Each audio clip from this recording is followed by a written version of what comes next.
దీనికి సంబంధించిన latest updates అందించడానికి మా కరెస్పాండెంట్ పిఎంఆర్ చంద్రశేఖర్ లైవ్ లో అందుబాటులో ఉన్నారు. చంద్రశేఖర్, టీడీపీ మూడో జాబితా విడుదలైన పరిస్థితి మొత్తం ఇప్పుడు 11 అసెంబ్లీ స్థానాలు అలాగే 13 ఎంపీ స్థానాలు ప్రకటించారు చంద్రబాబు. దీనికి సంబంధించిన లేటెస్ట్ అప్డేట్స్ ఏంటి పిఎంఆర్? మొత్తం 13 ఎంపీ స్థానాలు అంటే రఫీ మొత్తం 17 ఎంపీ స్థానాల్లో టీడీపీ పోటీ చేయబోతుండగా 13 ఎంపీ స్థానాలకు సంబంధించిన అభ్యర్థుల్ని ప్రకటించిన పరిస్థితి. కొన్ని స్థానాలు ఇంకా బీజేపీతో క్లారిటీ రావాల్సి ఉన్నట్లుగానే ప్రస్తుతం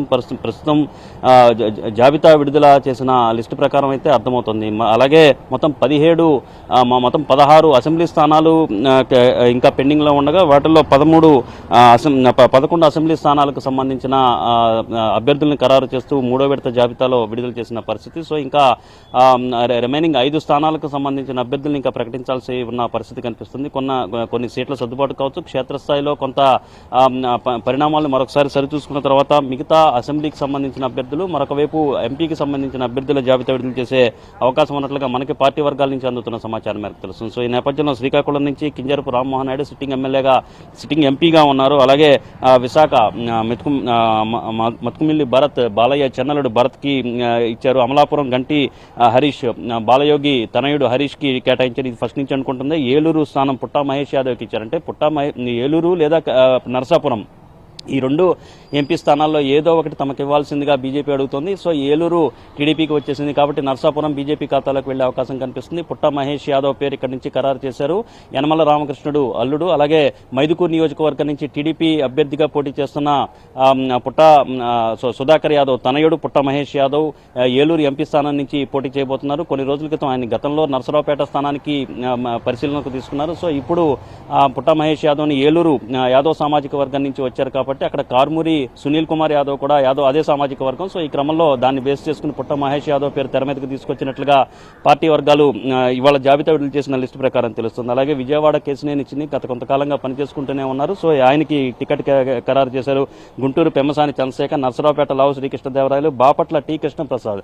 బాపట్ల నియోజకవర్గం మీద చాలా మంది ఆశలు పెట్టుకున్నారు. అక్కడ దగ్గుమళ్ల ప్రసాద్ అనే వ్యక్తి నేత అక్కడి నుంచి పోటీ చేయాలనుకున్నారు. ఆయనకి చిత్తూరు స్థానాన్ని కేటాయించిన పరిస్థితి. సో ఈ క్రమంలో అక్కడ ఎంఎస్ రాజు పేరు కూడా వినిపించింది. ఎస్సీసీఎల్ విభాగానికి సంబంధించిన అధ్యక్షుడిగా ఉన్న ఎంఎస్ రాజు పేరు వినిపించింది. అలాగే ఉండవల్లి శ్రీదేవి ఆమె కూడా ఆశలు పెట్టుకున్న పరిస్థితి ఎంపీ స్థానం నుంచి, బాపట్ల ఎంపీ స్థానం నుంచి. అయితే టి కృష్ణప్రసాద్ ఆయన పేరు ఖరారైంది. తెనేటి కృష్ణప్రసాద్ ఈయన మాజీ ఐపీఎస్ అధికారిగా మాజీ ఐపీఎస్గా ఆయన విధులు నిర్వహించిన పరిస్థితి ఉంది. అలాగే నెల్లూరు జిల్లా నుంచి వేమిరెడ్డి ప్రభాకర్ రెడ్డి ఆయన ఇటీవలే పార్టీలో జాయిన్ అయ్యారు. ఆయనకి ఎంపీ స్థానాన్ని ఇచ్చారు. అలాగే చిత్తూరు దగ్గుమళ్ల ప్రసాద్ ఆయన కూడా ఐఆర్ఎస్ అధికారి. అలాగే కర్నూలు నుంచి పంచలింగాల నాగరాజు, బస్తిపాటి నాగరాజు బీసీ సామాజిక వర్గానికి సంబంధించిన నాగరాజుకి ఈ టికెట్ కేటాయించిన పరిస్థితి. అలాగే నంద్యాల నుంచి బైరెడ్డి రాజశేఖర్ రెడ్డి కుమార్తె బైరెడ్డి శబరి ఇటీవలే బీజేపీ నుంచి టీడీపీలోకి చేరారు. సో ఆమెకి నంద్యాల టికెట్ ని కేటాయించిన పరిస్థితి. అలాగే హిందూపూర్ నియోజకవర్గం నుంచి బీకే పార్థసారథి. సో హిందూపురం నియోజకవర్గానికి సంబంధించిన వ్యవహారం మీద కొంత బీజేపీ కూడా కొంత ఆశించిన పరిస్థితి. కానీ అది హిందూపురం నియోజకవర్గం బీజేపీకి కాకుండా టీడీపీ ఖాతాలోకి, అది కూడా పెనుకొండ మాజీ ఎమ్మెల్యే పీకే పార్థసారథి ఎవరైతే ఉన్నారో ఆయనకి కేటాయించిన పరిస్థితి. కురవ సామాజిక వర్గానికి సంబంధించిన హిందూపురం అభ్యర్థిగా ప్రస్తుతం ఆయన హిందూపురం పార్లమెంటు లోక్సభ అభ్యర్థిగా ఆయన బరిలోకి దిగిపోతున్న పరిస్థితి. సో ఈ నేపథ్యంలో రాజంపేట నియోజకవర్గానికి సంబంధించిన క్లారిటీ ఇంకా రాని నేపథ్యంలో రాజంపేట నియోజకవర్గాన్ని బీజేపీ ఆశిస్తుంది.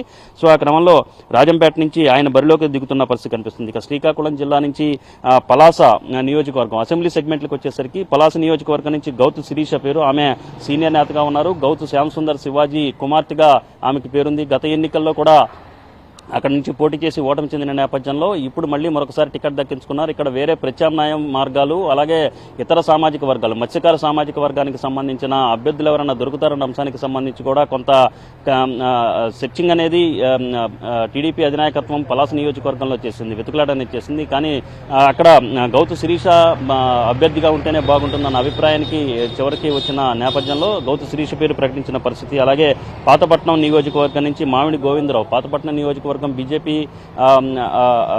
అక్కడి నుంచి మామిడి గోవిందరావు టికెట్ ఆశించారు, ఆయనకి దక్కింది. అలాగే శ్రీకాకుళం నియోజకవర్గం బీజేపీ ఖాతాలోకి వెళుతుందని అనుకున్నారు. ఇక్కడ నుంచి గుండా లక్ష్మీదేవి, గొండు శంకర్ అనే ఇద్దరు పోటీ పడ్డారు టీడీపీ తరపు నుంచి. అయితే బీజేపీ శ్రీకాకుళం కాకుండా ఎచ్చెర్ల నియోజకవర్గాన్ని బీజేపీకి కేటాయించే అవకాశాలు ఉన్నట్లుగా కనిపిస్తున్న నేపథ్యంలో ఎచ్చెర్ల నియోజకవర్గానికి సంబంధించిన పేరుని ఇంకా ప్రకటించలేదు. సో అది బీజేపీకి వెళ్లే అవకాశం కనిపిస్తుంది. గొండు శంకర్, అలాగే ఎస్కోట నియోజకవర్గం నుంచి కోళ్ల లలిత కుమారి, ఆమె మాజీ ఎమ్మెల్యేగా కూడా పనిచేశారు. ఇక్కడ నుంచి ఫ్యామిలీ అంటే పొలిటికల్ ఫ్యామిలీగా ఉన్న ఆమెకు మళ్ళీ మరొకసారి కాకినాడ సిటీ కూడా బీజేపీ ఖాతాలోకి వెళ్తుందన్న ప్రచారం జరిగిన నేపథ్యంలో కాకినాడ సిటీ కూడా టీడీపీ ఖాతాలోకి వచ్చింది. సో వేరే స్థానాలు సీట్ల సర్దుబాటులో భాగంగా కాకినాడ సిటీ కాకుండా వేరే స్థానాలని తూర్పుగోదావరి జిల్లాలో బీజేపీకి కేటాయించే అవకాశం ఉన్నట్టుగా కనిపిస్తుంది. బహుశా పి గన్నవరం పేరు బీజేపీ ఖాతాలోకి వెళ్లే అవకాశం ఉన్నట్లుగా మనం భావించవచ్చు. సో ఈ క్రమంలో అక్కడ కాకినాడ సిటీ నుంచి వనమాడి వెంకటేశ్వరరావు కొండబాబు మాజీ ఎమ్మెల్యేగా గతంలో ఆయన కాకినాడ సిటీ నుంచి పోటీ చేసిన పరిస్థితి. అలాగే అమలాపురం కూడా బీజేపీ ఖాతాలోకి ఉంటుందని అనుకున్నారు. అమలాపురం జనసేన ఖాతాలో ఉంటుందని చెప్పి అనుకున్నప్పటికీ అనూహ్యంగా అమలాపురం తెలుగుదేశం కోటాలోకి వచ్చింది. సో ఇక్కడి నుంచి ఐతాబత్తుల ఆనందరావు గతంలో ఎమ్మెల్యేగా అక్కడి నుంచి విధులు నిర్వహించిన పరిస్థితి ఉంది. అలాగే మచిలీపట్నం పార్లమెంట్ నియోజకవర్గం పెనమలూరు నుంచి బోడే ప్రసాద్ పేరు ఖరారైంది. పెనమలూరు నియోజకవర్గానికి వచ్చేసరికి చాలా ఆసక్తికరమైన పరిణామాలు చోటు చేసుకున్నాయి. దాదాపు 15 మంది అభ్యర్థులకు సంబంధించిన ఐవీఆర్ఎస్ సర్వే చేపట్టిన పరిస్థితి. దేవినేని ఉమకి టికెట్ ఇస్తారా, లేకపోతే ఆలపాటి రాజాకి టికెట్ ఇస్తారా? సీనియర్ నేతలుగా పార్టీకి సంబంధించిన సీనియర్ నేతలు ఎవరికైతే టికెట్లు దక్కవని చెప్పని అనుకున్నారో అటు గుంటూరు జిల్లాకు సంబంధించిన ఆనపాటి రాజా తెనాలి నియోజకవర్గం నుంచి టికెట్ ఆశించారు. మరొక వైపు దేవినేని ఉమా ఆయన మైలవరం నియోజకవర్గం నుంచి టికెట్ ఆశించిన పరిస్థితి. సో వీళ్ళిద్దరికీ కూడా టికెట్ దక్కలేదు. వీళ్ళిద్దరూ ఈసారి ఎన్నికల్లో పోటీ చేసే అవకాశం దాదాపు లేదని చెప్పొచ్చు. సో ఈ క్రమంలో దాదాపు లేదని కాదు, ఆలపాటి రాజా ఇక పార్టీ సేవలకు వినియోగించుకుంటారు. ఇదే తరహాలో దేవినేని ఉమ కూడా టికెట్ లేదు. మైలవరం వసంతకృష్ణ ప్రసాద్ ప్రకటించిన నేపథ్యంలో అలాగే బోడే ప్రసాద్ను పెనమలూరు నియోజకవర్గం నుంచి అభ్యర్థిగా ప్రకటించిన నేపథ్యంలో ఇక దేవినేని ఉమామహేశ్వరరావు పార్టీ సేవలకి ఆయన్ని వినియోగించుకునే అవకాశం ఉన్నట్లుగా మనకి అందుతున్న సమాచారం మేరకు తెలుస్తుంది. నరసరావుపేట నియోజకవర్గం నుంచి చదలవాడ అరవింద్ బాబు ప్రస్తుతం ఆయన సిట్టింగ్ ఇన్ఛార్జిగా కొనసాగుతున్న పరిస్థితి. ఆయనకు కాకుండా వేరే వర్గాలకు అలాగే వేరే వ్యక్తులకు ఇవ్వాలని చెప్పిన కొంత కసరత్తు కూడా జరిగింది. ఇక్కడి నుంచి రకరకాల పేర్లను పరిశీలనలోకి తీసుకున్న పరిస్థితి కనిపిస్తుంది. సో బీసీ సామాజిక వర్గానికి సంబంధించిన చదలవాడ అరవింద్ బాబు ప్రస్తుతం ఇన్ఛార్జిగా ఉన్నారు కాబట్టి, అలాగే నరసరావుపేట పార్లమెంటు పరిధిలో బీసీ సామాజిక వర్గానికి సంబంధించి ఎక్కడ కూడా టికెట్లు ఇవ్వని నేపథ్యంలో అరవింద్ బాబు పేరు తెర మీదకు వచ్చింది. ఆయన పేరునే ఖరారు చేసిన పరిస్థితి. ఇక్కడి నుంచి జంగా కృష్ణమూర్తి పేరును వైసీపీ ఎమ్మెల్సీ సిట్టింగ్ ఎమ్మెల్సీగా ఉన్న జంగా కృష్ణమూర్తి పేరు పరిశీలించినప్పటికీ ఆయన గురజాల వైపు మొగ్గు చూపే దిశగానే ఆయన అడుగులు వేశారు. సో ఈ క్రమంలో చివరి నిమిషంలో జంగా కృష్ణమూర్తి నరసరావుపేట నుంచి పోటీ చేయడానికి సుముఖత వ్యక్తం చేసినప్పటికీ అప్పటికే చదలవాడ అరవింద్ బాబు పేరుని టీడీపీ అధినాయకత్వం ఖరారు చేసేయడంతో అరవింద్ బాబు పేరుని ప్రకటించిన పరిస్థితి కనిపిస్తుంది. మరొక వైపు చూసుకుంటుంటే చీరాల నుంచి మాలకొండ యాదవ్ ఈయన సిట్టింగ్ ఇన్ఛార్జిగా ఉన్నారు. ఈ చీరాల సెగ్మెంట్ కూడా బీజేపీలోకి వెళితే బీజేపీ ఆశిస్తున్నట్లుగా అంటే సీట్ల సర్దుబాటులో భాగంగా బీజేపీకి వెళ్లే అవకాశం ఉన్నట్లుగా ఒక ప్రచారం జరిగింది. కానీ ఈ ప్రచారం కూడా కరెక్ట్ కాదనేది ఇప్పుడు విడుదల చేసిన లిస్టు ప్రకారం అర్థమవుతుంది. చీరాల నుంచి కొండ యాదవ్ పేరును యాదవ్ సామాజిక వర్గానికి సంబంధించి ఆ నియోజకవర్గంలో యాదవ్ సామాజిక వర్గానికి సంబంధించిన ఓట్లు ఎక్కువగా ఉంటాయి కాబట్టి సిట్టింగ్ ఇన్ఛార్జిగా ఉన్న కొండ యాదవ్ పేరును ఖరారు చేస్తూ టీడీపీ అధినాయకత్వం నిర్ణయం తీసుకుంది. ఇక సర్వేపల్లి నియోజకవర్గం నుంచి సోమిరెడ్డి చంద్రమోహన్ రెడ్డి పేరు ఎట్టకేలకు ఖరారైంది. సోమిరెడ్డి చంద్రమోహన్ రెడ్డి టికెట్ దక్కుతుందా లేదా అన్న దిశగా పెద్ద ఎత్తున కసరత్తు జరిగింది. అయితే అక్కడ దాదాపు 5 మంది అభ్యర్థులు ఎవరైతే ఉంటారో రేసులో ఉన్నారో వాళ్ళకి సంబంధించిన సర్వేలు కూడా ఐవీఆర్ఎస్ సర్వే చేపట్టిన పరిస్థితి టీడీపీ అధినాయకత్వం వైపు నుంచి కనిపించింది. కానీ వీళ్ళందరికంటే సర్వేపల్లిలో సోమిరెడ్డి చంద్రమోహన్ రెడ్డి అయితేనే బాగుంటుంది. ఖచ్చితంగా ఈసారి సింపతి ఫ్యాక్టర్ వర్కౌట్ అవుతుంది. గతంతో పోల్చుకుంటే సర్వేపల్లిలో కూడా సమీకరణాలు చాలా పెద్ద ఎత్తున మారాయి. అక్కడ స్థానికంగా ఉన్న ఎమ్మెల్యే మీద కూడా వ్యతిరేకత వ్యక్తమవుతోంది, మంత్రి మీద కూడా వ్యతిరేకత వ్యక్తమవుతోంది. కాబట్టి ఖచ్చితంగా ఈసారి సర్వేపల్లి నుంచి సోమిరెడ్డి చంద్రమోహన్ రెడ్డి గెలిచి తీరతారు అన్న ఫీడ్బ్యాక్ టీడీపీ అధినాయకత్వానికి ఉండడంతో చంద్రమోహన్ రెడ్డి పేరుని ఖరారు చేస్తూ 3వ విడత జాబితాలో ఆయన చోటు దక్కించుకున్న పరిస్థితి కనిపిస్తుంది. ఒక దశలో సోమిరెడ్డి చంద్రమోహన్ రెడ్డి కాకుండా ఆయన కోడల్ని బరిలోకి దింపితే ఏ విధంగా ఉంటుందన్న చర్చ కూడా జరిగినప్పటికీ మంత్రి కాకాని గోవర్ధన్ రెడ్డిని ఎదుర్కోవాలంటే ఖచ్చితంగా సోమిరెడ్డి లాంటి పర్సనాలిటీ ఉంటే బాగుంటుందన్న అభిప్రాయానికి వచ్చిన నేపథ్యంలో సోమిరెడ్డి పేరును ఖరారు చేస్తూ మొత్తం 11 అసెంబ్లీ సెగ్మెంట్లకు సంబంధించిన జాబితాను 3వ విడతలో టీడీపీ అధినాయకత్వం విడుదల చేసిన పరిస్థితి కనిపిస్తోంది రఫీ. ఇంకా మొత్తం 16 స్థానాలు, ఇంకా 5 అసెంబ్లీ సెగ్మెంట్లకు సంబంధించిన స్థానాలను ఇంకా ప్రకటించాల్సి ఉంది. ఒకటి దర్శి నియోజకవర్గానికి సంబంధించి ఇంకా క్లారిటీ రావాల్సిన పరిస్థితి కనిపిస్తుంది. సో ఇటువంటి అక్కడ సిద్ధా రాఘారావు టీడీపీలో చేరతారా అన్న చర్చ ఒకటి జరుగుతోంది. సో ఈ క్రమంలో ఇంకొన్ని స్థానాలకు సంబంధించి అటు బీజేపీతో సీట్ల సర్దుబాటు ఇంకా జరపాల్సి ఉన్న పరిస్థితి కనిపిస్తోంది. మరొకవైపు జనసేనతో కూడా కొన్ని సీట్ల విషయంలో కొన్ని ఏదన్నా తర్జన భర్జన జరుగుతున్న పరిస్థితి కనిపిస్తున్న నేపథ్యంలో క్లారిటీ ఉన్న సీట్లకు 3వ విడత జాబితాలో చోటు కల్పిస్తూ ఈ 3వ విడత జాబితా మొత్తం 11 మంది అసెంబ్లీ అభ్యర్థులను 13 మంది ఎంపీ అభ్యర్థులకు సంబంధించిన జాబితాను 3వ విడతలో విడుదల చేసింది రఫీ. ఎస్ పిఎంఆర్ మొత్తం ఇప్పటికీ 5 అసెంబ్లీ అలాగే 4 ఎంపీ స్థానాలు పెండింగ్లో ఉన్న పరిస్థితి కనిపిస్తుంది. అంటే టీడీపీ నుంచి ఇది జనసేన బీజేపీ నుంచి క్లారిటీ వచ్చాకే దీనికి సంబంధించి ప్రకటించే అవకాశం ఉందంటారా? ఈ మధ్యలోనే దీనికి ఒక క్లారిటీ వస్తుందంటారా దీనిపై? రైట్, దీనికి సంబంధించి కూడా 1-2 రోజుల్లో క్లారిటీ వచ్చే అవకాశం కనిపిస్తోంది రఫీ. ఎందుకంటే ఇప్పటికే అటు ఢిల్లీ స్థాయిలో కూడా ఎంపీ అభ్యర్థుల విషయంలో బీజేపీ పోటీ చేసే 6 ఎంపీ స్థానాలకు సంబంధించిన వ్యవహారం మీద ఇంకా చర్చ జరుగుతున్న పరిస్థితి కనిపిస్తుంది. 4 రోజుల నుంచి కూడా ఢిల్లీలోనే పురంధేశ్వరి మకాం వేసి అక్కడ అభ్యర్థుల వ్యవహారానికి సంబంధించిన అభ్యర్థుల జాబితా, అలాగే బీజేపీ ఏ సీట్లో పోటీ చేయబోతుందన్న అంశానికి సంబంధించి కూడా కొంత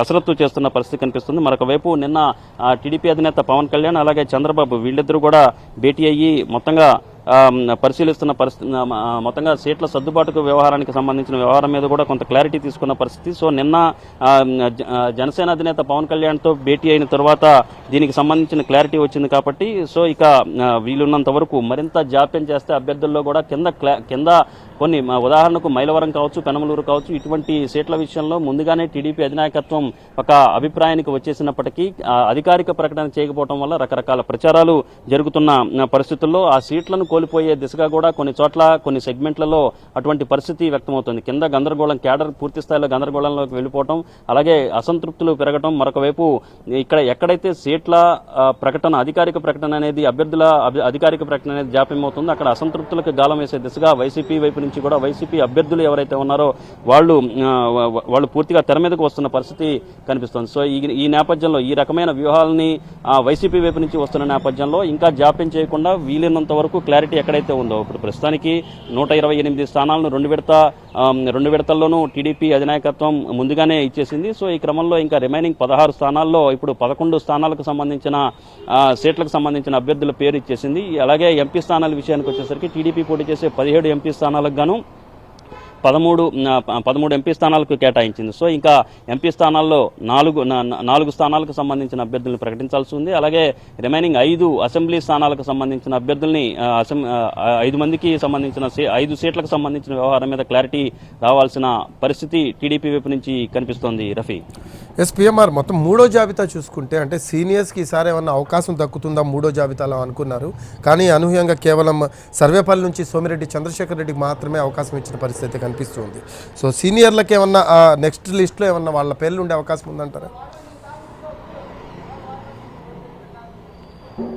రైట్, అంటే సీనియర్ల విషయానికి వచ్చేసరికి ఇప్పుడు సీనియర్లకి చోటు దక్కని సీనియర్లు 3వ విడతలో చోటు దక్కని సీనియర్ల విషయానికి వచ్చేసరికి ఒకటి గంటా శ్రీనివాస్, ఈయన భీమిలి నుంచి పోటీ చేయాలా లేకపోతే చీపురుపల్లి నుంచి పోటీ చేయించాలా అన్న అంశానికి సంబంధించి ఇంకా క్లారిటీ రావాల్సిన పరిస్థితి కనిపిస్తుంది. సో ఈ నియోజకవర్గం అలాగే ఈ గంటా శ్రీనివాస్కు సంబంధించిన వ్యవహారం మీద ఇంకా క్లారిటీ తీసుకోవాల్సిన అవసరం ఉంది కాబట్టి ఇంకొంత కసరత్తు చేయాల్సిన అవసరం ఉంది కాబట్టి ఒకటి గంటా శ్రీనివాసరావు గురించి చర్చ జరుగుతున్న పరిస్థితి. రెండోది ఎచ్చెర్ల నియోజకవర్గం నుంచి కళా వెంకట్రావు టికెట్ ఆశిస్తున్నారు. అయితే ఎచ్చెర్ల నియోజకవర్గం, శ్రీకాకుళం నియోజకవర్గం టీడీపీ ఖాతాలోనే ఉండిపోయింది. సో ఈ క్రమంలో ఎక్స్చేంజ్లో భాగంగా టీడీపీ పోటీ చేయాల్సిన బీజేపీ పోటీ చేయాల్సిన శ్రీకాకుళం నియోజకవర్గం నుంచి టీడీపీ మళ్ళీ తిరిగి పోటీ చేస్తున్న ఈ సందర్భంలో ఉమ్మడి శ్రీకాకుళం జిల్లా పరిధిలో ఉన్న ఎచ్చెర్ల నియోజకవర్గం బీజేపీ ఖాతాలోకి వెళ్లే అవకాశం ఉన్నట్లుగా మనకు సమాచారం అవుతుంది. సో ఇదే కనుక నిజమైతే ఎచ్చెర్ల నియోజకవర్గం నుంచి టికెట్ ఆశిస్తున్న